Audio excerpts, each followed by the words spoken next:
¿Estará listo? ¿La grabación? Ya. ¿Sí? Ya, hermanos.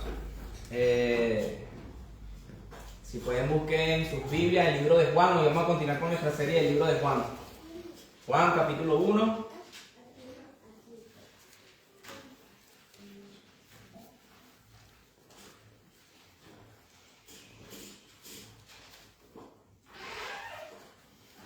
Nuestro sermón va a estar basado desde el versículo 12 hasta el versículo 13, pero vamos a leer desde el versículo 9.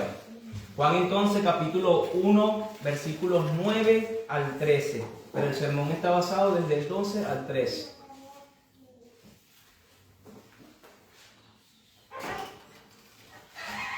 Dice así, leo. Aquella luz verdadera que alumbra a todo hombre venía a este mundo. En el mundo estaba y el mundo por él fue hecho, pero el mundo no le conoció. Dice, a los suyos vino y los suyos no le recibieron, mas a todos los que le recibieron, a los que creen en su nombre, le dio potestad de ser hechos hijos de Dios, los cuales no son engendrados de sangre, ni de voluntad de carne, ni de voluntad de varón, sino de Dios. Oremos. Mi Señor, queremos encomendar este tiempo a ti.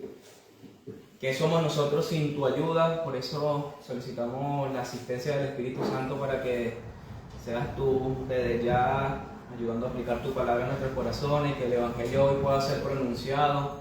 Y eso es lo que queremos, mi Señor, que en este momento no sea en vano, no sea como golpear el aire, sino que haya transformación de nuestras vidas para vivir, para santificar tu nombre, glorificar tu nombre y ser transformado por ti. Eso es lo que queremos, Señor, una vida que realmente te glorifiquen y busquen lo que es más importante, que es a ti, el reino de Dios y tu justicia. Te lo pido en el nombre de Jesús. Amén. Amén. Hermano, en estos versículos que acabo de leer, hay dos líneas bien marcadas. Si ustedes pueden notar, hay una línea de los que rechazaron a Cristo, rechazaron o no recibieron la luz cuando vino, y por otra parte, están los que sí recibieron a Cristo. En el sermón pasado hablé, no sé si lo recuerdan los que estuvieron, hablé del rechazo de la luz. El verbo encarnado vino al mundo y lamentablemente el mundo no lo conoció. Les decía, voy a hacer un resumen de lo que vimos el sermón pasado, que la palabra conocer en la Escritura no es tener información o datos de alguien, sino que la palabra conocer significa tener una relación íntima. Dimos varios ejemplos, como en el Génesis dice que Adán conoció a su mujer y esta dio a luz un hijo, entonces se refiere a que tuvo una relación íntima con Eva. También vimos a través Adán y Eva. En el profeta Amós vimos que Dios, con referente a su pueblo Israel, le dice que solo a ellos había escogido de los demás pueblos. Y esto se trata de una elección soberana que Dios hizo de escoger a un pueblo con diferente otro pueblo. O sea, Dios llamó al pueblo de Israel para tener una relación íntima con Él, pero dice que solamente ustedes he escogido o he conocido de los demás pueblos. Entonces la palabra conocer, hermanos, es tener relación íntima. Y es importante también que en Mateo, cuando venga el juicio final, Dios le va a decir a los reprobados, apartados de mí, pues nunca los conocí, que significa entonces que nunca tuvieron relación conmigo. Y dimos una aplicación para hoy día y dijimos que saber información de Cristo no significa que conoce o tiene relación íntima con Él. Los demonios, un ejemplo, podemos ver que los demonios tienen mucha información de Cristo, los demonios saben mucho de Jesús, tienen muchos datos de Él, pero conocer a Cristo es diferente. Conocer a Cristo es confiar, buscar ser transformado a su imagen, es tener una relación íntima con Él. Eso sí es realmente conocerlo. Como en la segunda parte del sermón pasado, también vimos que Él vino, la luz vino a los suyos y los suyos no lo recibieron. Y esto fue algo más trágico y más grave todavía. Él vino a la tierra según de Dios. Él vino a la ciudad de David, a la tierra del templo de Dios. Los judíos habían esperado por siglos la venida del Mesías y la venida de su Salvador. Pero lo más trágico y lo más grave es que cuando Él vino a los suyos no le recibieron. Los israelitas en los tiempos de Jesús, al igual que sus ancestros, se endurecieron a pesar del duro testimonio o el grande testimonio que tenía la Escritura acerca de Cristo, y a pesar de que Juan el profeta era reconocido en ese tiempo, aún así no creyeron en el testimonio de Juan el profeta. Su pueblo, los suyos, no se arrepintieron de su pecado y no aceptaron el Mesías, sino que más bien gritaron que fuera crucificado. Ellos mismos dijeron: su sangre sea sobre nosotros y sobre nuestros hijos, dijeron el pueblo que según era de Dios. Es como decir, somos responsables de lo que estamos haciendo y somos conscientes de lo que estamos haciendo, deseamos que el Señor Jesús muera. Por eso les digo, vale resaltar aquí que este era el pueblo de Dios. Y para el escritor o para Juan el apóstol también esto era increíble, ya que Cristo no vino a una tierra ajena, sino vino al pueblo de Israel, que era su pueblo. No llegó a un mundo creado por otros, sino que llegó a su mundo, quien él mismo creó. Él vino, fue a su casa, él vino a los judíos, él vino a su pueblo, pero lamentablemente el testimonio de la Escritura dice que su pueblo no lo recibieron. Y para dar una aplicación hoy día, esta aplicación también la di en el sermón pasado, les dije que Cristo también viene a tener comunión con el que ahora es su pueblo, que es la iglesia. La pregunta que podemos hacer: ¿conoce la iglesia a Cristo? ¿Tiene la iglesia intimidad con Él? No puede decir que tiene una relación con Cristo o le conoce cuando tú no le hablas a Él, o sea, cuando no le oras. No puede decir que tienes una relación con Cristo o conoce a Cristo cuando tú no lees las Escrituras, que es buscar que Él te hable a ti. No vienes a la iglesia a escuchar sermones que tratan de Él, o cuando no vienes a la iglesia a tener comunión con Él. Yo recuerdo un versículo que dice Corintios, donde dice que la copa de bendición que nosotros recibimos es la comunión con Cristo, koinonía. Es el compartir con Jesucristo. El pan que partimos es la comunión con el cuerpo de Cristo, o sea, es el compartir con Cristo. Y eso, tengo que informarle que eso no se hace en nuestras casas, sino que se hace en la iglesia. Cuando usted viene a la iglesia, usted entra en comunión con el Señor Jesucristo. Eso también es parte de conocerlo. Hermanos, es bueno que ustedes sepan esto. No pueden confundir una cosa, no puedes confundir tener información o datos de Cristo con conocerle o tener relación con Cristo. No pueden confundir eso, no se dejen engañar por sus mentes o por su cerebro. Tener información de Cristo no garantiza que son salvos, para nada, pero conocerle sí. Por eso recuerden esa palabra del Señor el día del juicio, que va a decir: apartado de mí, nunca los conocí. No solamente el que me dice Señor, Señor, entrará al reino del cielo, sino los que reciben a Cristo. Y ahora vamos a tratar en esta parte los que sí recibieron la luz. Tiene como título mi sermón el día de hoy: el nacimiento de los hijos de Dios, y se basa en el versículo 12 y 13 de lo que leímos. Quiero que me puedan seguir a través de los versículos. Vamos a leer primero el 12. Dice: mas a todos los que le recibieron, a todos los que creen en su nombre, se les dio la potestad de ser hechos hijos de Dios. Entonces Juan empieza con la palabra más, y este es un pequeño apoyo que quiere utilizar Juan para dar un cambio dramático con lo que se habló en el sermón pasado del rechazo de la luz. El odio que el mundo siente por Dios, hermanos, y el rechazo de Cristo no van a invalidar y frustrar el plan del Señor. Cristo no va a venir o no vino en este mundo en vano, su sangre no fue derramada en vano. El mismo Dios hace que la ira del hombre lo alabe.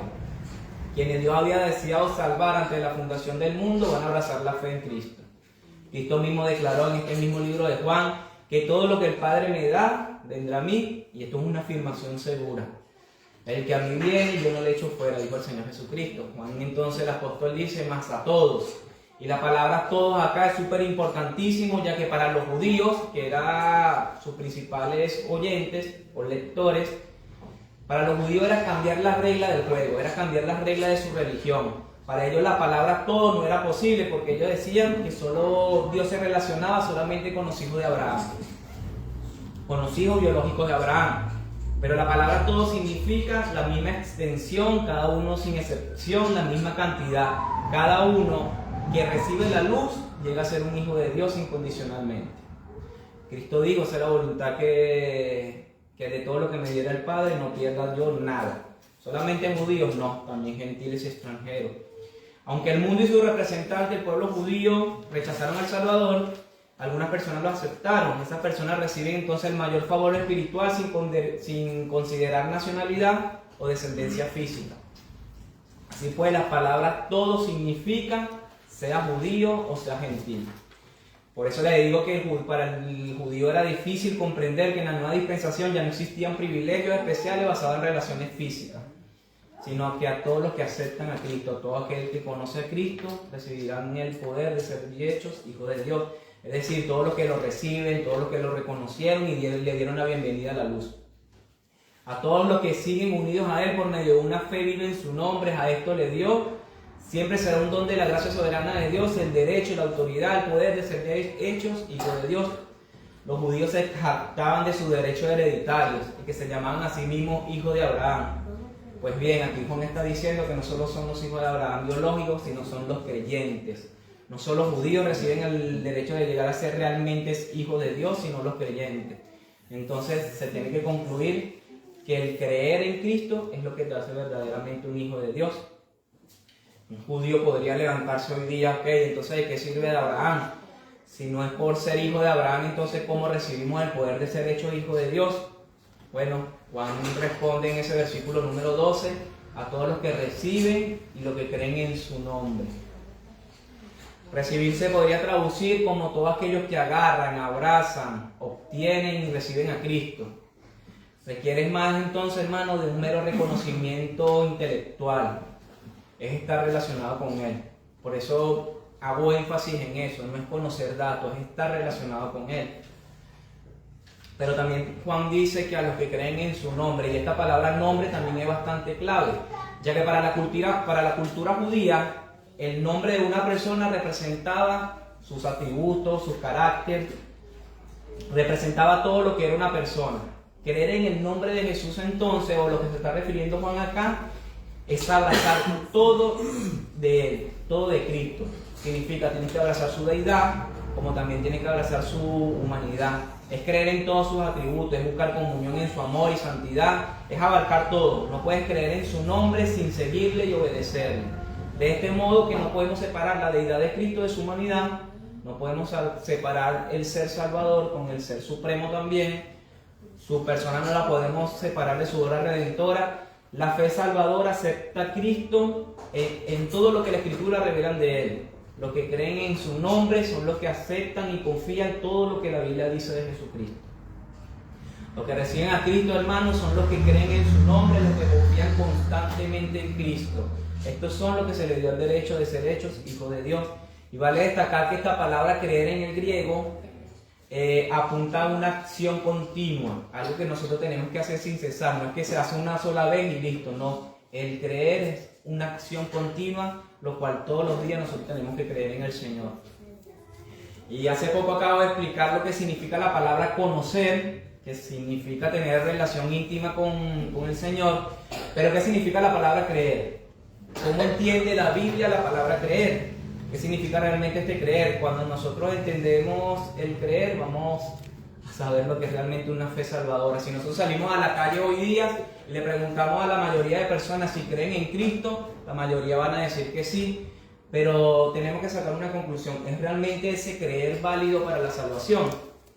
Bueno, una vez di una explicación de este creer y lo voy a volver a decir, que hay una manera en la cual la mayoría de reformados entendemos la palabra creer o fe.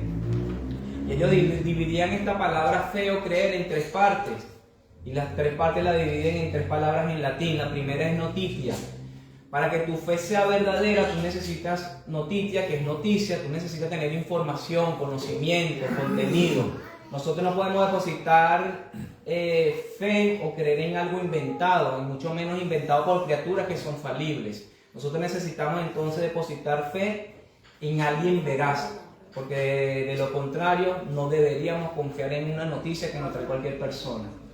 La segunda palabra en latín que usan la mayoría de reformadores para que nuestra fe sea real es ascensus. Después que tú recibes la noticia, que es la información, el ascenso es tú asientes que es así, tú lo afirmas, tú lo abrazas. Tú afirmas, la abrazas la noticia, o termina diciendo crees en la noticia. Esa sería la segunda palabra, afirmación, ascenso. Y la tercera palabra que usan los reformadores para describir lo que es una verdadera fe es fiducia, que significa confianza. Entonces tú necesitas recibir una noticia, la noticia tiene que ser de alguien confiable.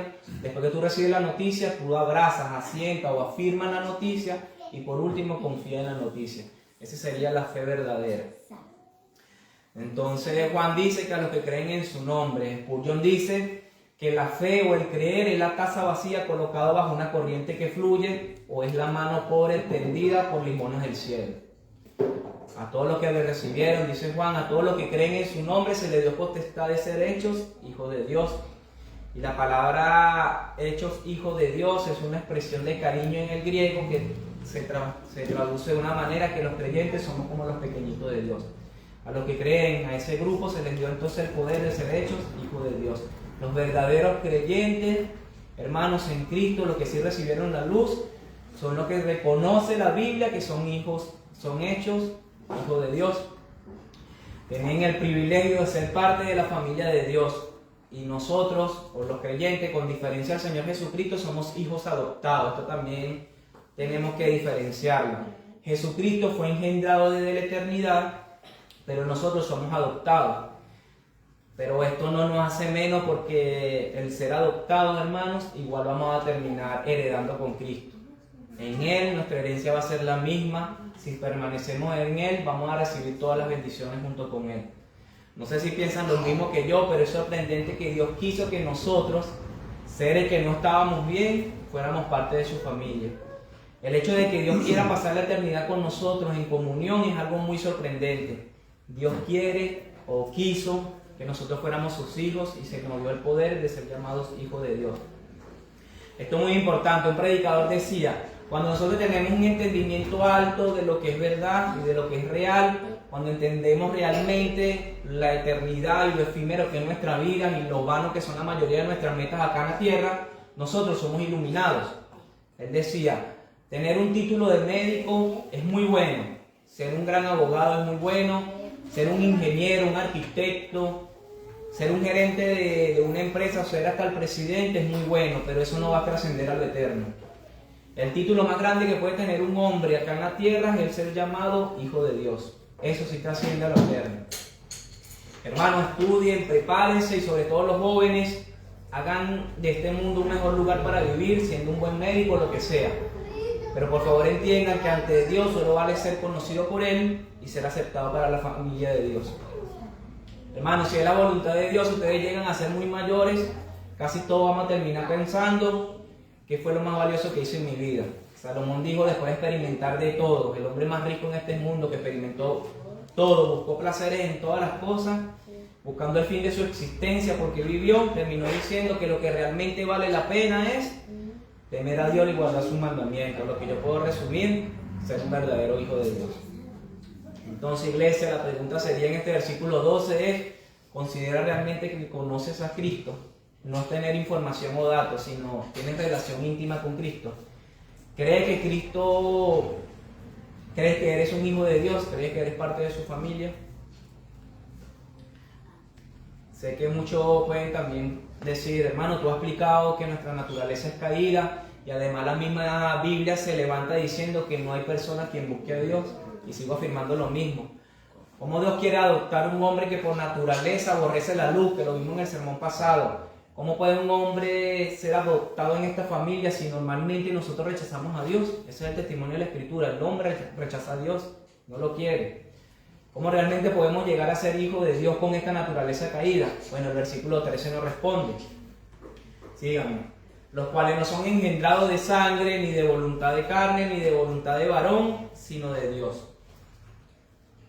Un verdadero hijo de Dios es un creyente, pero es engendrado por Dios. La carne engendra carne. Lo que nace de la carne, carne es. Eso se lo dijo el Señor a un sacerdote llamado Nicodemo.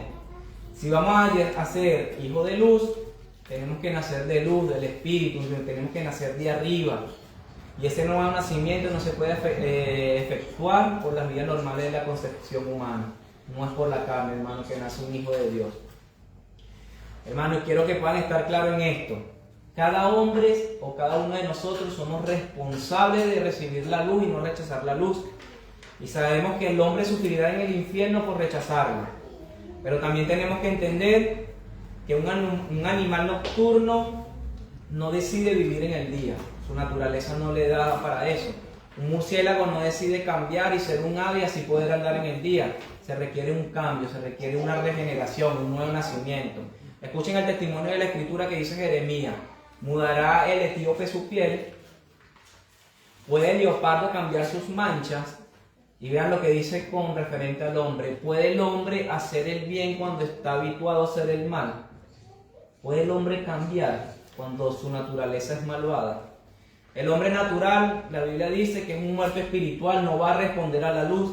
El sol puede brillar muchísimo, pero si el hombre es un cadáver, nunca va a poder responder a la luz porque no tiene esa capacidad. Y creo que es evidente que la luz vino a este mundo y ¿qué fue lo que hizo? El mundo crucificarlo. La luz llegó al mundo, brilló, mostró su amor y el mundo y los suyos no le conocieron, no le recibieron, lo que hicieron fue crucificarlo. Todos quisieron apagar la luz porque no aguantaban la luz.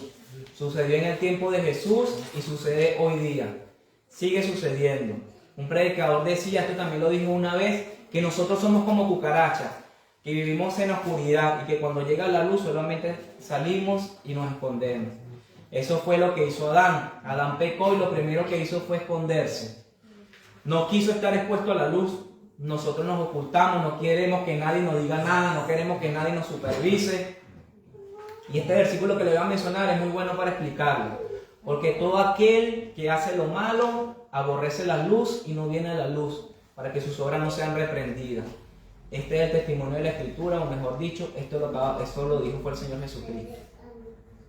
Hermanos, si alguien responde positivamente a la luz de Cristo, tiene que Dios intervenir y cambiar ese animal nocturno y hacerlo un ave que pueda andar de día. Tiene que Dios resucitar al muerto y así poder abrir los ojos a los ciegos. Si tú ves la luz ahora es porque Dios te hizo renacer y tienes que dar gracias a Dios por eso.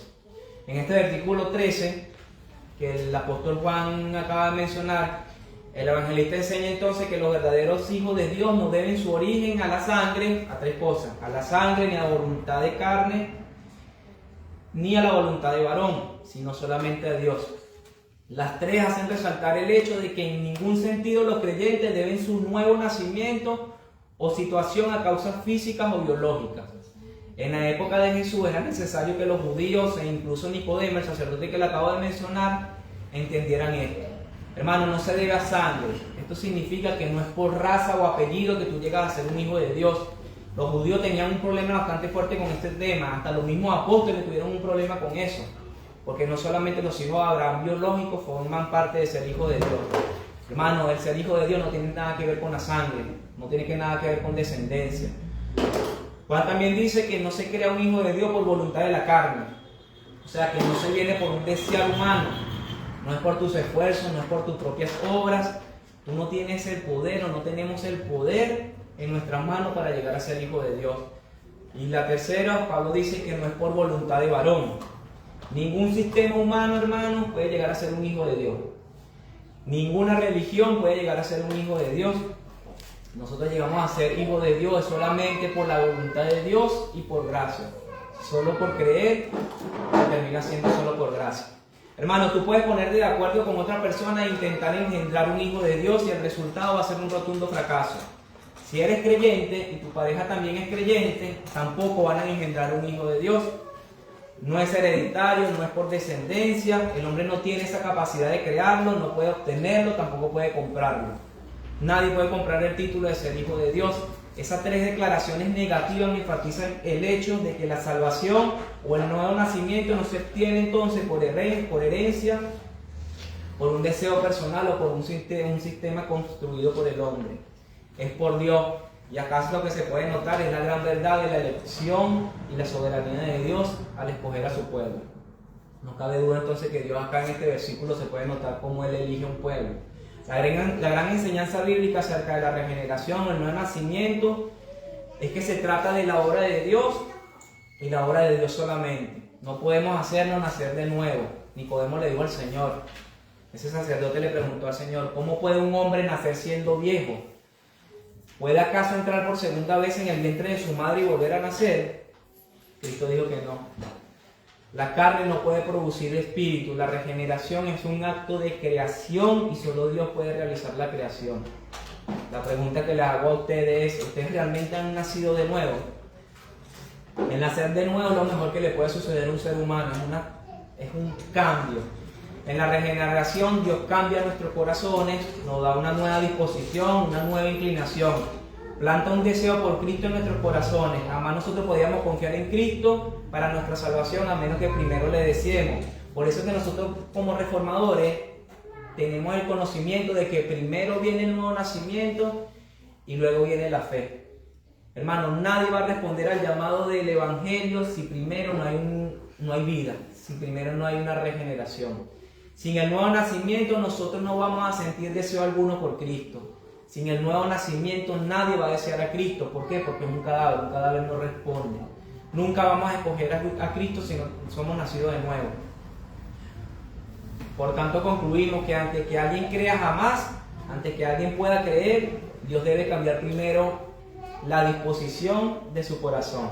Por eso yo siempre les digo, nosotros constantemente tenemos que predicar el Evangelio, pero encomendar la obra a Cristo. Hermano, lo peor que podemos hacer nosotros es obligar a una persona. Lo peor que podemos hacer nosotros es enjaular un león. Tiene que el león ser transformado en una oveja. Porque el resto, el león quizás lo pueden refrenar, pero va a seguir siendo león. Hermano, este nuevo nacimiento, Spurgeon dijo algo acerca del nuevo nacimiento y es: el hombre es como un reloj que cuenta con un nuevo resorte espiral. No solamente rostro y manos son reparados, sino nueva maquinaria interna, con trabajos recién ajustados, los cuales actúan a un tiempo y una tonada diferente. Y donde antes ibas mal, ahora va bien, porque está bien por dentro.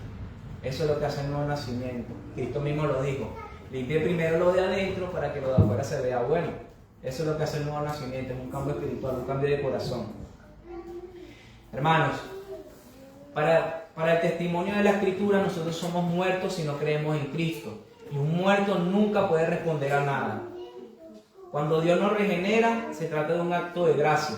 No tenemos la oportunidad de responder a nada lo que Dios, a nada de la luz que nos indica Cristo. En Efesios nosotros encontramos un testimonio de lo que le acabo de decir.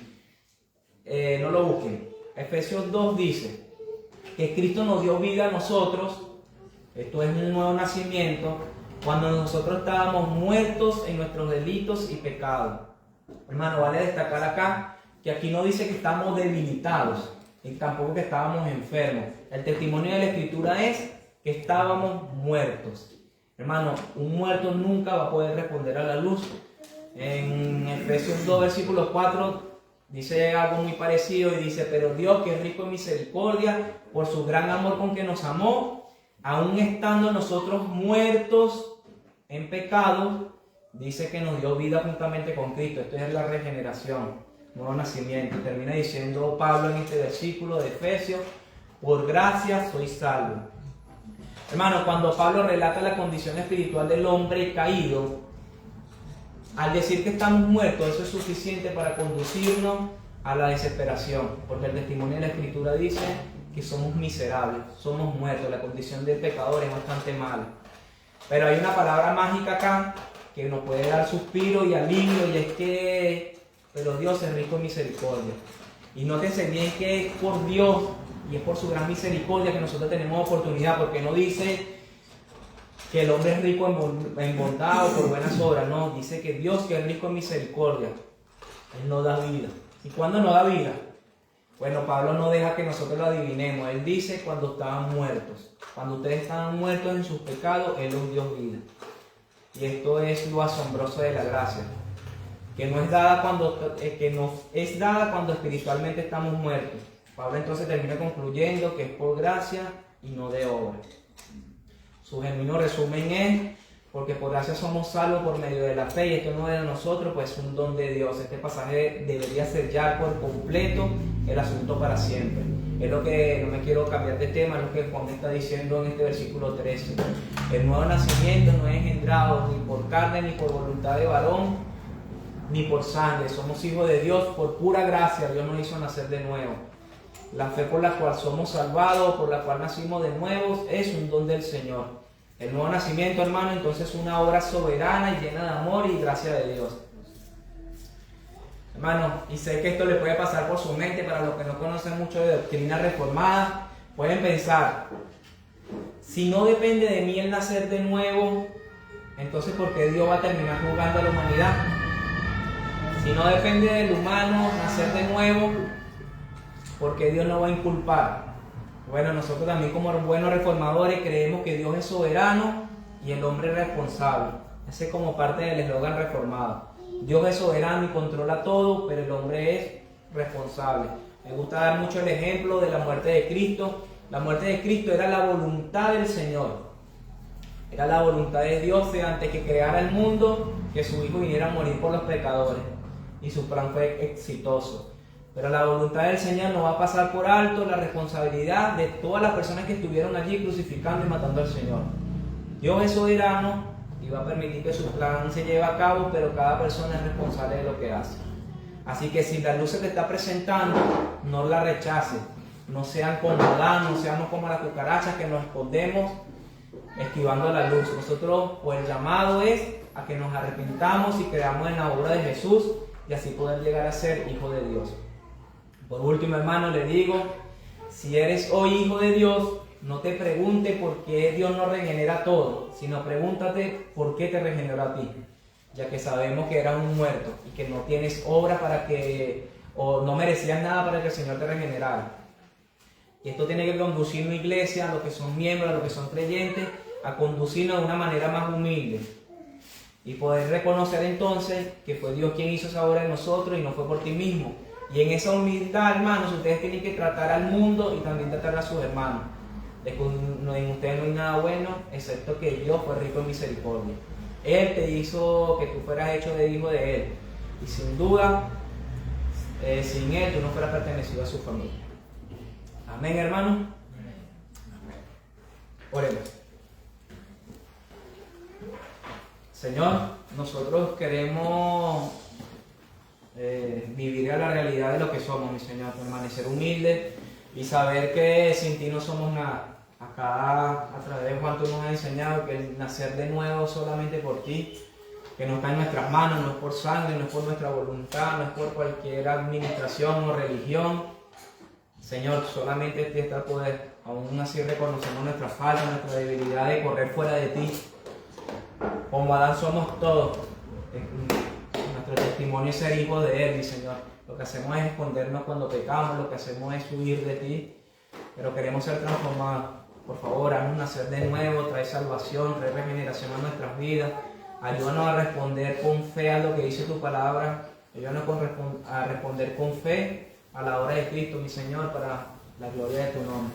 Por favor, perdona todos nuestros pecados, ya que tu luz alumbre nuestras almas, mi Señor, para ser cada día más como el Señor Jesucristo y así ser verdaderos hijos de Dios y permanecer a tu familia. Te lo pedimos en el nombre de Jesús.